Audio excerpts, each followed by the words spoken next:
अल्लाह रब्बिल आलमीन वस्सलातु वस्सलामु अला सय्यिदिल अंबिया वल मुरसलीन अम्मा बाद फ़ाऊज़ु बिल्लाहि मिनश शैतानिर रजीम बिस्मिल्लाहिर रहमानिर रहीम। मोहतरम बुज़ुर्गों, दोस्तों, नौजवान साथियों, मोहतरम बहनों, प्यारे बच्चों, अस्सलामु अलैकुम व रहमतुल्लाहि व बरकातुहू। कुरंगी कराची से यूसुफ अहमद ख़ान कादरी ने ये सवाल पूछा है कि बंदे की वज़ू हुई भी हो, उसके बाद उसको कोई चोट लग जाती है, ज़ख़म हो जाता है, तो वज़ू टूटने के क्या अहकामात हैं। तो ये बात याद रखें कि वज़ू करने के बाद जिस्म के किसी भी हिस्से में ज़ख़म हो जाए, चोट लग जाए, तो फिर ये है कि उस ज़ख़म को, चोट को देखना पड़ेगा कि चोट की नोयत क्या है, ज़ख़म किस किस्म का है।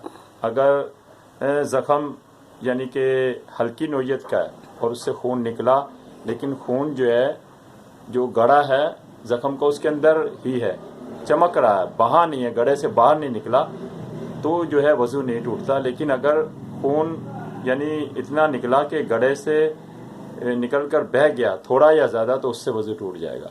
इसी तरह ये बात भी याद रखें, ये मसला भी लोग पूछते हैं कि वज़ू करते हुए दांतों से खून निकल आए तो वज़ू टूटने की क्या नोयत है। तो फिर उसमें ये देखना पड़ेगा कि थूक का कलर किस किस्म का है।